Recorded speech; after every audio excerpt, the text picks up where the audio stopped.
등산간 아내의 실종 미스테리. 일부. 등산간 아내의 실종 미스테리. 1. 자정이 넘도록 귀가하지 않은 아내. 박정수 58는 그날따라 유난히 초조했다. 아내 윤미선 55의 등산 모임에서 관광버스를 타고 야간 하산을 한다며 저녁 8시면 도착해요 하고 환하게 손을 흔들던 모습이 계속 떠올랐다. 하지만 시계는 밤 11시 58분을 가리키고 있었다. 전화를 걸면 지금은 통화할 수 없습니다. 문자를 보내면 그대로 일이 떠 있었다. 정수의 손끝은 얼어갔다. 이 시간까지 연락이 안 된다고? 이게 말이 돼? 그의 머릿속에는 가장 나쁜 상상만이 자꾸 떠올랐다. 모임 단톡방에서 들린 이상한 공백. 결국 그는 아내가 가입된 등산 모임 단톡방에 들어갔다. 평소라면 사진이 수십 장 올라올 시간인데 그날은 메시지 3줄만 남아 있었다. 다들 도착하면 체크 부탁드립니다. 미선 씨는 어디쯤? 혹시 버스에서 못 내린 건가? 정수의 심장이 멎을 듯 뛰었다. 버스에서 못 내렸다니 그게 무슨 말이야? 곧바로 모임 회장에게 전화를 걸었다. 회장님, 제 아내가 아직도 귀가를 안 했습니다. 회장은 놀란 목소리로 말했다. 아니, 미선 씨 마지막에 버스 뒤쪽 자리에 앉아 있었어요. 다들 내릴 때 보긴 했는데 그 후엔 잘. 말이 흐려졌다. 정수의 등골을 차가운 바람이 스쳤다. 3. 새벽 1시 40분 경찰에 실종 신고. 정수는 손이 떨려 신고서 이름을 제대로 쓰지도 못했다. 아내가 연락이 끊겼습니다. 핸드폰도 꺼져 있고 버스에서도 못 봤다고 해서. 경찰관은 단호하게 말했다. 최근 등산 모임 관련 사건 사고가 많습니다. 즉시 위치 추적과 CCTV 확인 들어가겠습니다. 경찰의 말에 정수는 현실이 점점 더 무섭게 느껴졌다. 설마 큰일이라도 난 건가? 4. 모든 단서는 관광버스에 있었다. 경찰은 먼저 관광버스 회사에 연락을 했다. 밤 2시 20분 기사에게서 통화가 왔다. 내릴 때 분명 다 내린 걸로 알고 있었는데요. 혹시 버스 안을 다시 확인해 보셨습니까? 경찰의 목소리가 다급해졌다. 지금 바로 차고지에서 버스 내부 확인해 주세요. 정수는 거의 숨도 쉬지 못한 채 무전기 소리를 들었다. 몇 분 뒤 버스 기사가 당황한 목소리로 말했다. 그런데 버스 안이 좀 이상합니다. 이상하다니요? 아내가 있었습니까? 아니요. 사람이 있는 건 아닌데. 뒤쪽 좌석 밑에서 여성 가방이 하나 나왔습니다. 정수의 머릿속이 새하얘졌다. 아내의 가방이었다. 지갑, 카드, 핸드폰까지 그대로 들어있었다. 그렇다면 미선 씨는 가방도 두고 어디로 간 건가? 모두가 충격에 빠졌다. 5. 새벽 3시 10분 첫 번째 단서버스 옆에 그림자. CCTV 분석이 시작됐다. 그리고 경찰은 갑자기 정수에게 물었다. 버스에서 내린 뒤 혹시 아내를 데리고 간 듯한 사람이 있었습니까? 정수는 충격의 말을 잃었다. 네, 데리고 갔다고요? 경찰이 화면을 보여줬다. 버스가 도착한 시각, 흐릿하게 보이긴 했지만 분명히 한 사람이 버스 옆에서 기다리고 있었다. 그리고 아내가 내리는 순간 그림자가 아내 쪽으로 다가갔다. 하지만 그 이후 장면이 갑자기 사라졌다. CCTV가 비정상적으로 꺼진 것이다. 경찰관이 중얼거렸다. 누군가 의도적으로 손뗀 흔적이 있습니다. 정수는 그 자리에서 다리가 풀렸다. 그러면 우리 미선이는 그 사람과 함께 사라졌다는 건가요?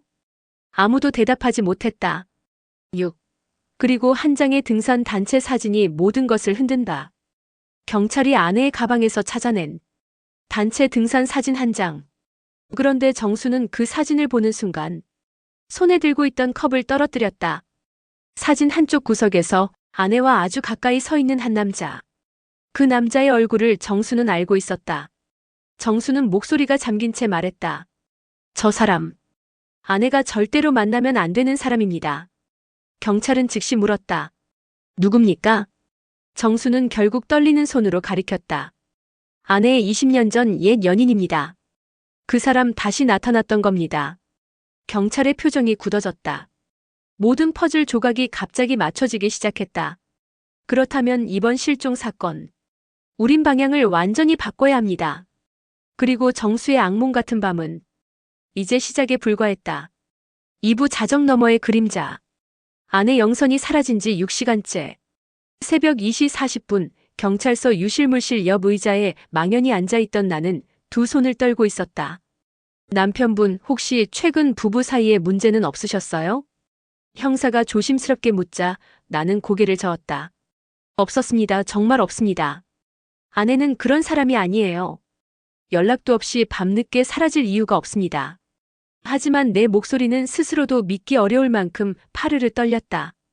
막연한 불안이 천천히 끔찍한 상상으로 변하고 있었기 때문이다. 1. 관광버스에 남겨진 단서. 경찰은 등산 모임 단체장에게 연락을 취했고 나는 파출소에서 순찰차에 실려 관광버스가 주차된 차량기지로 이동했다. 버스는 이미 텅 비어 있었고 불이 꺼져 있었다. 그러나 버스 기사 박 씨가 나를 보자마자 말했다. 아, 그 아주머니요. 이상했어요. 이상했다니요? 다들 하산하고 저녁 먹을 때 그분만 조용히 어딘가 전화를 계속 받더라고요.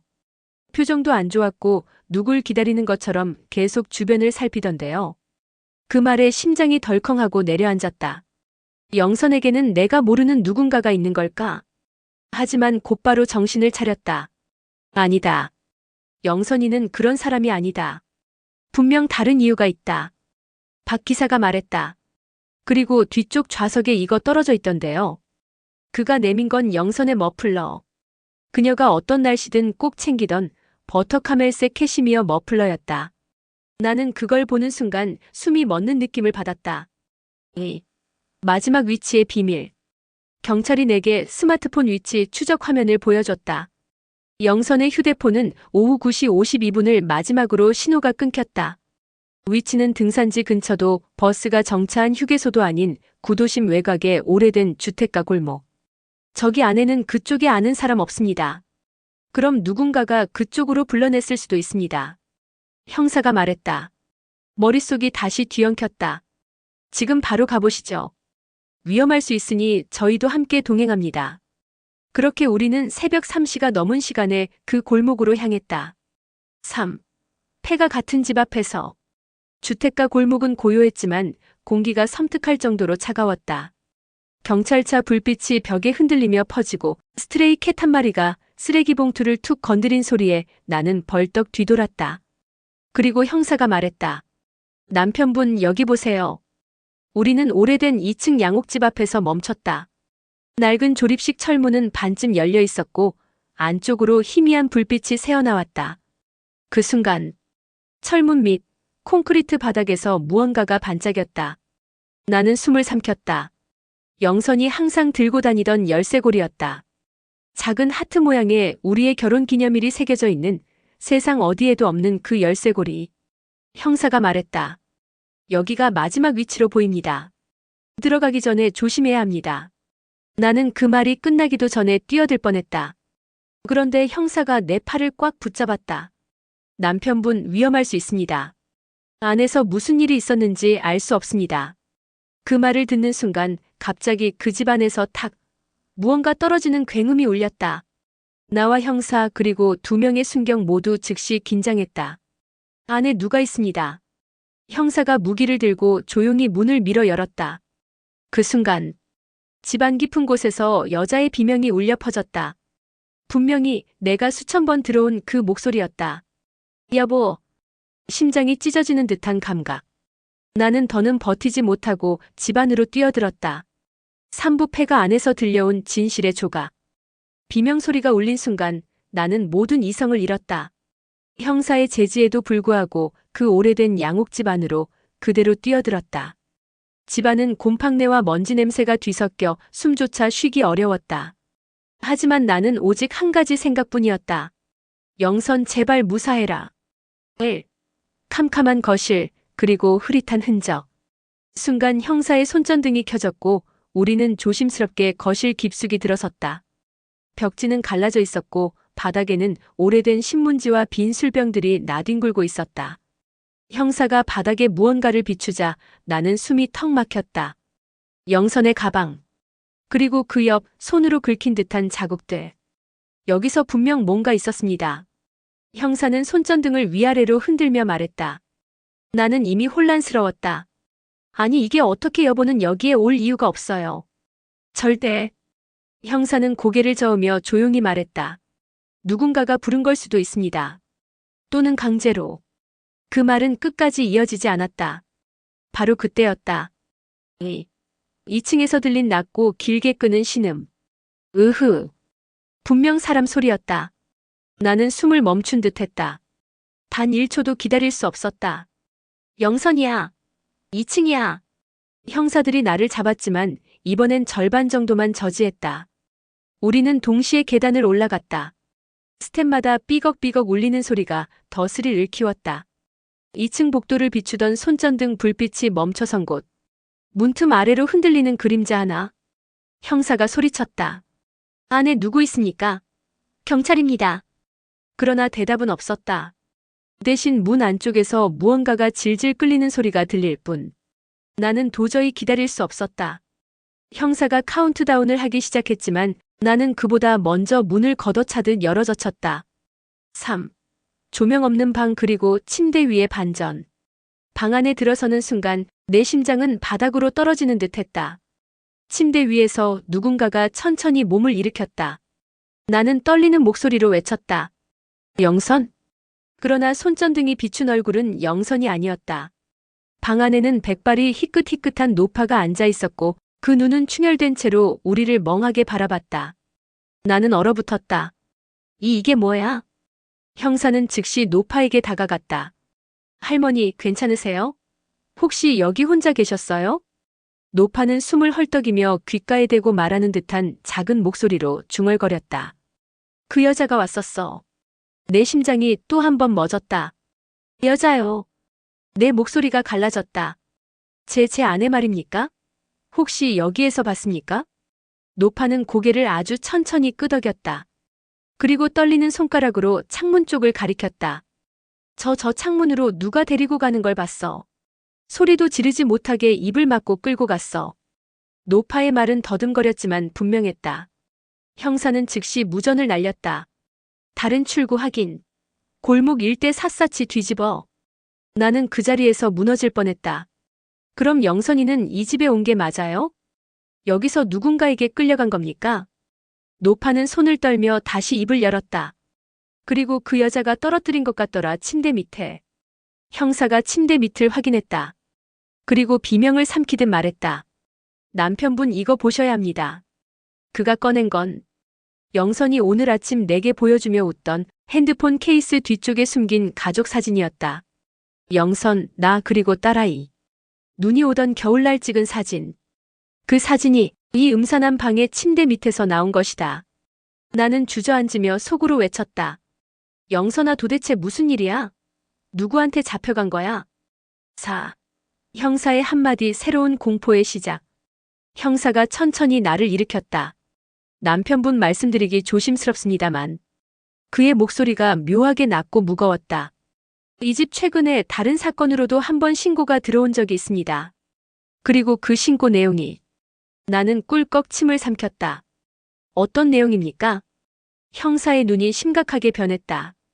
실종된 여성들이 마지막으로 목격된 장소라는 겁니다. 순간 집안의 공기가 확 달라졌다. 노파의 떨린 눈, 침대 밑 가족 사진, 떨어진 열쇠고리. 모든 퍼즐 조각이 하나의 무시무시한 그림을 만들어냈다. 그리고 형사가 마지막으로 말을 이었다. 남편분, 아내분은 단순히 길을 잃은 게 아닙니다. 누군가가 계획적으로 데려간 것 같습니다. 사부 차가운 CCTV, 그리고 사라진 발자국. 형사의 말이 끝나자마자 나는 온몸에서 피가 빠져나가는 듯한 느낌을 받았다. 아내가 누군가에게 의도적으로 끌려갔다니.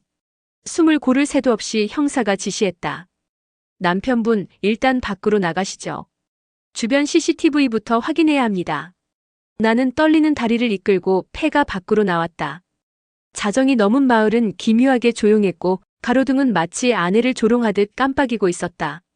1. 마을 입구 CCTV에 잡힌 정체불명의 그림자. 파출소 차량 안에서 CCTV를 틀자 화면이 지직거리며 재생되기 시작했다. 오후 4시 12분. 관광버스가 마을 입구를 통과하는 장면이 나왔다. 그 안에 아내가 있었을 것이다. 그리고 오후 4시 27분. 작은 외건 차량 하나가 버스를 뒤따라 들어왔다. 번호판은 밤빛에 반사돼 흐릿했지만 차량의 뒷면에 붙은 빨간 스티커가 선명했다. 형사가 말했다. 저 스티커 최근 실종 사건 차량에서도 비슷한 게 목격됐습니다.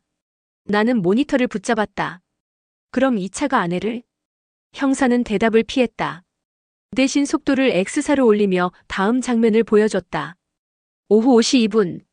외건 차량이 관광객들이 하산하기 전에 혼자 마을을 벗어나는 장면이 포착됐다. 그러나 중요한 건 그게 아니었다. 차량 창문 사이에서 여성의 실루엣이 순간적으로 고개를 들어 화면에 비쳤다. 흩어진 머리카락, 흔들리는 어깨. 나는 화면에 얼굴을 가까이 했다. 저거 영선이 맞아요. 맞다고요. 형사는 급히 재생을 멈추고 확대했다. 해상도는 낮았지만 아내가 갖고 있던 하늘색 패딩의 모자 부분이 확실히 보였다. 더 이상 부정할 필요도 없었다. 폐가 근처에서 발견된 세 번째 흔적. CCTV 확인을 마치고 형사들은 다시 현장으로 나갔다. 집 주변을 수색하던 중 한 경찰이 외쳤다. 형사님, 여기 발자국이 있습니다. 2명 분량입니다. 나는 본능적으로 따라갔다. 흙길 위로 무언가를 강제로 끌고 가는 듯한 발자국이 이어져 있었다. 그리고 발자국 끝. 바로 그곳엔 작은 물건이 떨어져 있었다. 형사가 집어들자 나는 심장이 멎을 뻔했다. 저건 영선이 목걸이. 그 목걸이는 결혼 20주년 기념으로 내가 직접 선물한 것. 영선은 단 한 번도 그것을 빼지 않았다. 형사가 조심스럽게 말했다. 떨어뜨린 게 아니라 잡아 끌리면서 끊어진 것 같습니다. 나는 주저앉아 바닥에 손을 짚었다. 바람이 차갑게 불면서 귓가를 스쳤다. 영선아 얼마나 무서웠을까. 그러나 그 순간 형사 한 명이 무전을 날렸다. 팀장님, 강력반에서 연락 왔습니다. 비슷한 용의 차량이 최근 2번 더 신고된 바 있습니다. 형사가 급히 물었다. 어디에서요? 무전이 이어졌다. 첫 번째는 계곡 근처 폐창고. 2번째는 호수 옆 별장지대입니다. 형사가 내게 말했다. 남편분, 아내분이 어디로 끌려갔는지. 이제 3곳 중 한 곳일 가능성이 높습니다. 나는 입술을 깨물며 묻었다. 그럼 지금 당장 그곳들 다 가는 겁니까? 그러자 형사가 의미심장한 얼굴로 고개를 저었다. 아닙니다. 우린 이미 단서 하나를 먼저 확인해야 합니다. 나는 멍해졌다. 무슨 단서요? 형사는 내 어깨를 꽉 잡았다. 남편분, 아내분이 산에 오기 전에 혹시 누군가로부터 연락을 받지 않았습니까? 나는 그 말을 듣는 순간 가슴이 섬뜩하게 얼어붙었다. 머릿속에 갑자기 떠오른 한 장면. 산행 전 아내는 누군가와 통화하며 표정이 굳어 있었던 것. 나는 떨리는 목소리로 말했다. 맞아요. 누군가에게 전화 받고 표정이 확 달라졌어요. 형사는 즉시 말했다. 그렇다면 그 통화 기록이 이번 사건의 핵심 열쇠입니다. 3.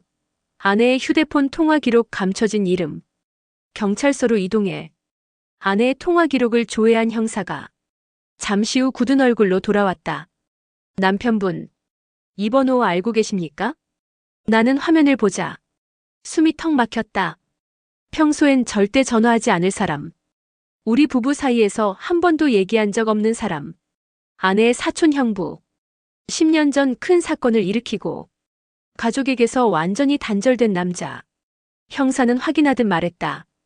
이 번호의 위치가 외건 차량이 확인된 위치와 일치합니다. 나는 눈앞이 캄캄해졌다. 영선은 왜 그 사람과 통화했을까? 아니, 그는 왜 영선을 끌고 갔을까? 형사는 낮은 목소리로 결론을 말했다. 남편분, 이건 단순 사건이 아닙니다. 당신 아내는 가족에게 버린 과거의 누군가에게 계획적으로 끌려간 겁니다. 오부진우의 과거와 아내의 납치. 형사의 말에 온몸이 얼어붙었다. 영선 씨는 가족에게 버린 과거의 누군가에게 끌려간 겁니다. 10년 전 사촌 형부 진우는 스토킹과 협박 전과가 있었고 접근 금지 명령까지 받은 상태였다. 최근 출소 후 사라진 시점과 아내의 등산 날짜가 정확히 맞아떨어졌다. 아내의 통화 기록을 확인한 결과 진우는 영선을 유인하며 위협하고 있었다. 오늘 아니면 넌 영원히 나 못 봐. 오랜만이니까 잠깐만 얼굴 보자. 영선의 떨리는 목소리와 대비되는 그의 집착이 사건의 전모를 드러냈다. 형사는 세 곳의 의심 장소를 지목했다. CCTV와 떨어진 목걸이의 진흙 성분 분석으로 폐농장이 가장 유력한 장소로 확인되었다. 육부 폐농장에서의 구조. 폐농장에 도착한 우리는 어둠 속에서 헛간을 수색했다. 희미한 목소리가 들렸다. 여보 제발. 영선이었다. 그녀는 창문 쪽에 웅크리고 있었고 떨리는 손으로 내 손을 잡았다. 진우가 헛간 안쪽에서 위협하며 나타났지만 경찰과 내가 신속히 대응해 그를 제압했다. 영선과 나는 서로의 손을 꼭 잡고 안도의 눈물을 흘렸다. 밤 공기 속 폐농장에서 나와 차를 타고 집으로 돌아오는 길. 서로의 안전과 믿음을 확인한 우리는 이번 사건을 통해 사랑과 가족의 소중함을 다시 깨달았다. 칠부 상처와 회복, 일상으로의 귀환. 폐농장에서 아내 영선을 구조한 후 우리는 집으로 돌아왔다. 밤 공기 속 긴장감은 여전했지만 안도와 감사가 마음을 채웠다. 가족에게 사건 소식을 알리자 울음과 안도의 목소리가 들려왔다. 아이를 안으며 나는 다짐했다. 앞으로 절대 이런 위험에 노출되지 않게 지킬 거야. 영선도 작은 미소로 내 손을 잡았다. 진우는 경찰 조사 후 구속되었고 사건은 법적 조치를 통해 마무리되었다. 이번 사건은 우리에게 서로에 대한 믿음과 사랑이 얼마나 중요한지 깨닫게 해주었다. 시간이 흘러 일상으로 돌아온 우리는 산책을 하고 가족과 함께 소소한 일상을 즐기며 서로를 지키기로 다짐했다. 공포 속에서도 포기하지 않고 끝까지 지킨 부부의 모습은 희망과 용기를 남겼다.